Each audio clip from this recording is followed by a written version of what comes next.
use of force expert testifies, and the pressure that was being caused by the body weight. In the Derek Chauvin trial as it continues. Mental health consequences.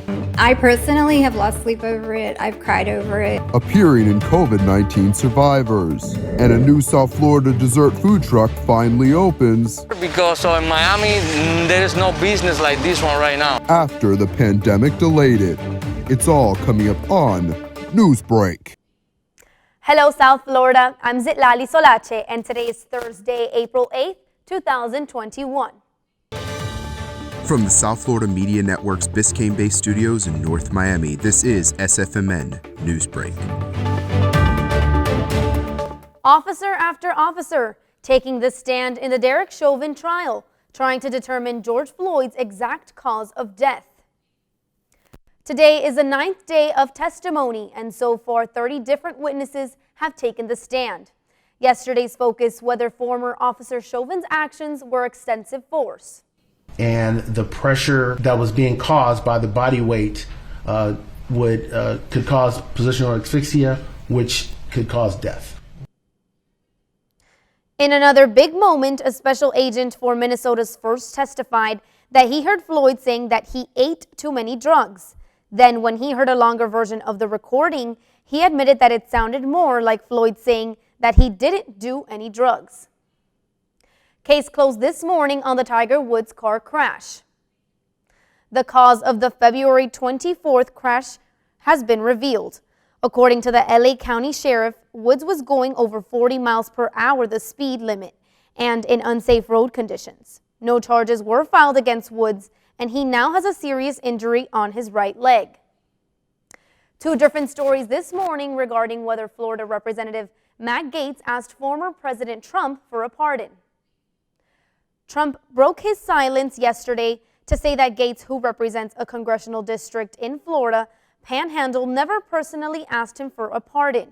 Gaetz now faces accusations of using campaign funds to pay for the travel of women he was dating, and for allegedly having a relationship with a 17-year-old. Both praise and criticism this morning after Governor Ron DeSantis signs an executive order to stop vaccine passports in the state. It's bad news for the South Florida Beach Wine and Food Festival, which had planned to require proof of vaccination or negative COVID test. We'll be constantly reevaluating it up until the last second, but for now, this is the plan we have in place and the plan that I hope stays in place. The concern for banning these vaccine passports raises as this could delay and maybe even prevent the U.S. from reaching herd immunity. A groundbreaking study this morning shining new light on the long-term impact coronavirus may have on the brain. In a recently published study, 1/3 of COVID-19 survivors were diagnosed with neurological conditions, including insomnia, within 6 months of their infection. Every day we're learning something new about this virus, and I personally have lost sleep over it. I've cried over it. The most common condition in the study was anxiety, followed by mood disorders.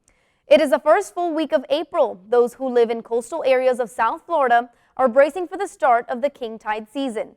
And as the network's Angel Alvarez reports, sea level rise is only adding to the problem. King tide season is ahead. In the months of late April through the end of July, South Florida will be experiencing king tide season for spring 2021. They're higher than normal tides.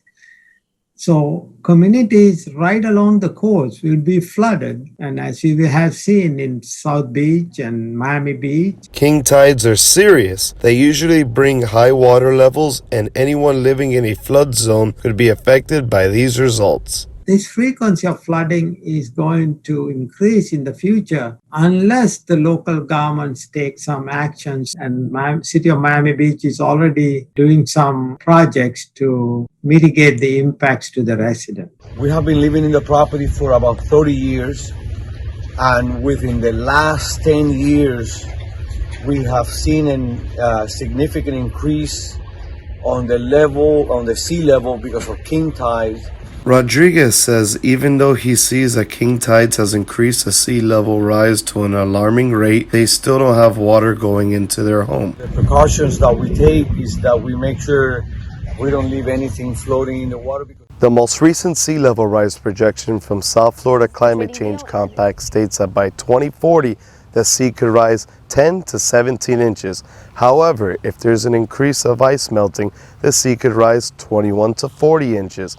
It is now up to the younger generation to address these issues, since we are the ones to suffer the consequences. In Dade County, Angel Alvarez, South Florida Media Network. The owner of a local waffle cone food truck refuses to get pressed by the pandemic. That's still ahead, and so is this story. 3, 2, 1, 0. A one-day trip from Florida into space for dozens of satellites designed to cover the globe in high-speed internet. Newsbreak will be back in 2 minutes.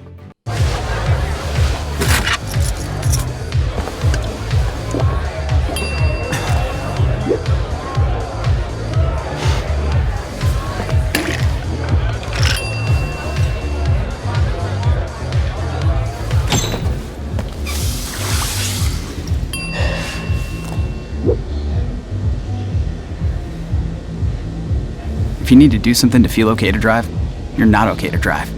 Don't drive buzzed. You could be spreading the coronavirus without realizing you have it. So follow guidance from authorities where you live and do your part. It's important to limit in-person interaction with anyone outside of your immediate household, but phone and video chat are safe ways to connect. It's also important to limit any social gathering. This advice applies to people of any age, including teens and younger adults. Visit Coronavirus.gov for the latest information. I'm Jenny Garth, and as a mother of 3, I know kids worry about a lot of things. Getting enough food to eat shouldn't be one of them.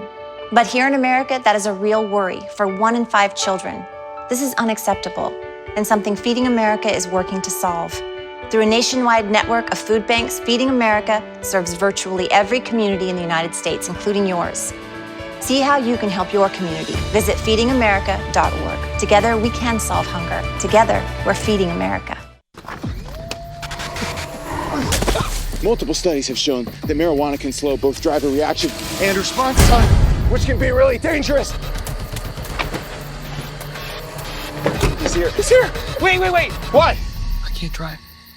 Why? I'm high. Oh.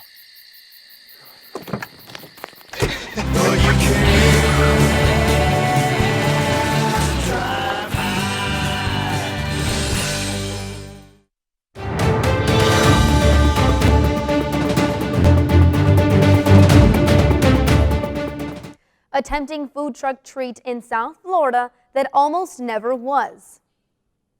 It's called a bubble waffle. It's served with ice cream, and the grand opening was delayed for more than a year because of the pandemic. The network's Emma Delamo has the scoop. Crazy Bubble Waffle is a new dessert food truck. Founder Tony Rivera Sanchez is the face behind this one-man operation. He founded the company in 2018, but had to delay its opening due to COVID shutdowns. Just 2 weeks ago, he was finally able to open up shop. I started because in Miami, there is no business like this one right now. The inspiration was because I was working for somebody else and I was working really hard. And that's why I want to open my own business. I want to do that job, but for myself. Tony sells specialty and customizable bubble waffles and lolly waffles. His best seller is the Super Oreo. It's a waffle with bubbles, with little bubbles on top. It's really tasty because it's like a crunchy outside and fluffy inside. And the lolly waffle is like the same, it's like the same batter. We made the lolly waffle. It's kind of fluffy. You put like toppings on top and it tastes really good.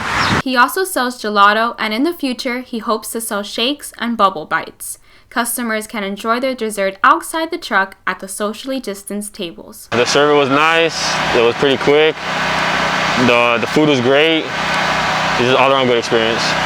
I am currently on Southwest 90th Terrace and 127th Avenue, but be sure to check Crazy Bubble Waffle on social media to see if there's any location changes. Reporting for the South Florida Media Network, this is Emma Delamo. Spaceflight company SpaceX just launched its 24th large batch of Starlink internet satellites. The rocket blasted off from Cape Canaveral yesterday afternoon. The 60 new satellites will join the hundreds already in orbit. The goal is to eventually have tens of thousands of them blanketing the entire planet with internet connectivity. That's all the time we have for Newsbreak. I'm Zitlali Solache. Get more news anytime at sfmn.fiu.edu.